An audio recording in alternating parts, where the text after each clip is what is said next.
All right, good morning, good evening, good afternoon, ladies and gentlemen, citizens of YouTube. This is Pastor Dow. I want to make a video here this morning or this afternoon. I want to call it Pulling Strings.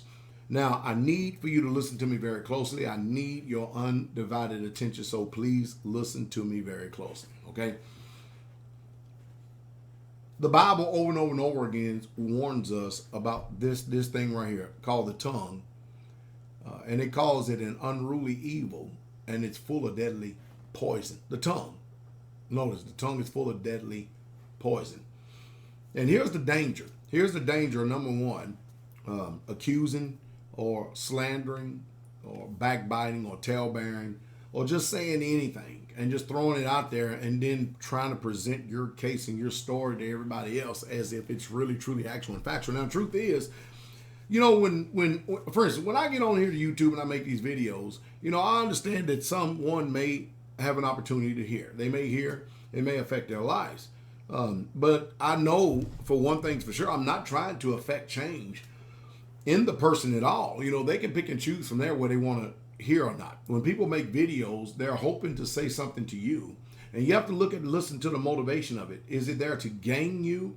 Is it there to actually to cause you to grow even more spiritually? Or is it there to get you to act out of the flesh and cause you to walk after the flesh and judge after the flesh? Because, the Torah clearly says that, you shouldn't hold a grudge against our people. And everything has to be judged out of the mouth of two or more witnesses, not hearsayers, but witnesses. And I understand that it's much to be desired, and we all have ways to grow, but that doesn't mean that everybody's going to submit to biblical terms. But somebody can say something, you can listen to it, and you make their problems your problems. You become just as offended. You end up embracing their envy through soul ties. So you have an evil, sympathetic soul tie because you become empathetic or sympathetic towards that situation, and it develops a bad soul tie. And that soul tie begins to control you. So whatever emotions that they're feeling, you will start feeling. And this all happens all because of an agreement. The truth is, there's a big old gigantic world out there, 7 billion people, and 699 million, all the way up to you get to the one for billion, 7 billion, really truly don't care that you have the problems, and maybe the other 10% glad that you have them. It's just the truth. So let's just use 100%. 90% of the people glad you have your troubles, and 10% or 9% don't care that you have your troubles and your problems, and other 10% glad that you have them. And so what happens is when you listen to someone say something, you're creating a soul tie if you agree. That's the reason why, you have to guard your heart with all diligence, because out of it flows the issue of life. You need to understand, brothers and sisters, please listen very closely. Every voice, when they're talking, when they're speaking, they're all vying for your attention. Some way, some form, I'm hoping to affect some type of change. Even myself, I don't know how to really say this, just by I'm talking, because I have this medium out here, YouTube.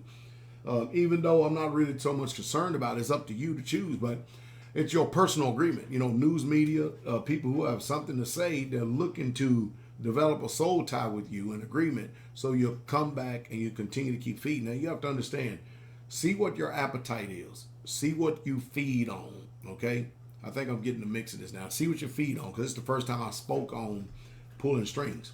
So a lot of times, when you hear somebody that is offended, somebody that is grieved, somebody who is envy or jealous or full of fear, whatever, you hear them, you agree with them, you develop a soul tie with them, a sympathetic soul tie, and you end up acting out for them. And you have just been snared by the fowler, and your soul did not escape. And you made somebody else's business that wasn't your business, you took it upon yourself to make it your own personal business. Israel and everybody out there, there's an old statement my grandmother used to tell me. It's called mind your own business. You'll find a whole lot of peace that way. I hope that you are able to understand the instructions. And if you're not, it's none of my business. It's between you and the Father. All I'm here as a messenger is to bring forth wisdom, especially as I see things developing and happening and stuff, because hopefully to keep you away from the viper getting bit. Remember the tongue. It's an unruly evil, full of deadly poison. I want to keep you from getting bit. I want to keep you from being affected, because I would love for you to walk every single day in your life with peace and shalom. And that's just so hard to come by in the world that we're living in today. All right, man, Most High, y'all bless you.